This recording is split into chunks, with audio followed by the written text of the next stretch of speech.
وعن ابن عباس رضي الله عنهما قال হযরত ইবনে আব্বাস রাদিয়াল্লাহু আনহুমা থেকে বর্ণিত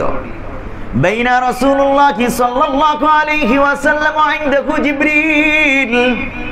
আমরা রাসূলুল্লাহ সাল্লাল্লাহু আলাইহি ওয়াসাল্লামের সাথে বসা প্যারা নবীর কাছে তখন হযরত জিবরাইল আলাইহিস সালাম আছে ওয়া ইনদাহু জিবরিল হযরত জিবরাইল আলাইহিস সালাম প্যারা নবীর কাছে বসা মানুষের আকৃতিতে জিবরাইল আলাইহিস সালাম উপস্থিত ছিলেন প্যারা নবীর কাছে ইদ সামি'a নাকিদা ফাওকাহু হঠাৎ আল্লাহুর নবী উপরের দিকে সাদ খুলে যাওয়ার চাল খুলে যাওয়ার আওয়াজ শুনতে পাইলেন ফারাফা জিবরিল বাসারাহু ইলা সামা জিবরাইল আলাইহিস সালাম তার চক্ষুকে উপরের দিকে তুললেন কি হচ্ছে দেখার জন্য ফাকাল হাদা বাবুন قد فتح من السماء ما فتح قط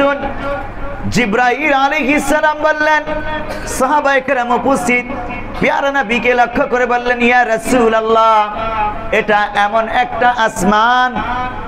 এটা এমন একটা দরওয়াজা হাদা বাবুন قد فتح من السماء ما فتح قط এটা এমন একটা দরওয়াজা যেই দরওয়াজা ইতিপূর্বে আর কখনো খোলা হয়নি সুবহানাল্লাহ قال فنزلت منه ملك এই দরওয়াজা দিয়ে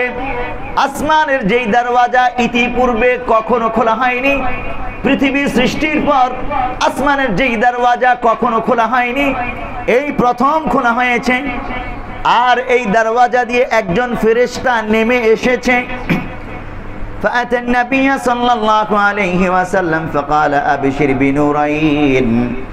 অতঃপর প্যারা নবী সাল্লাল্লাহু আলাইহি ওয়াসাল্লামের কাছে ওই ফেরেশতা আসলেন আর বললেন আবশির বিনুরাইন ইয়া রাসূলুল্লাহ আপনি দুইটি নূরের সুসংবাদ গ্রহণ করুন قد উতিতাকুমা লাম ইউতাকুমা নাবিয়্যুন ক্বাবলাক যেই দুইটা নূর শুধু আপনাকে দেওয়া হয়েছে এর পূর্বে কোন নবীকে এই দুইটা নূর দেওয়া হয়নি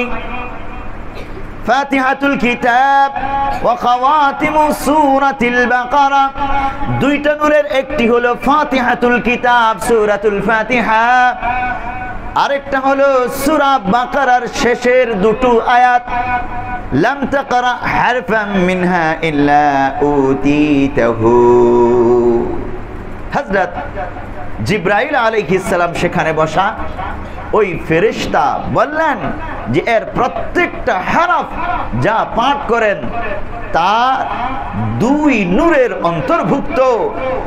নতুন দরওয়াজা যেই দরওয়াজা দিয়ে কখনোই খোলা হয়নি যেই দরওয়াজা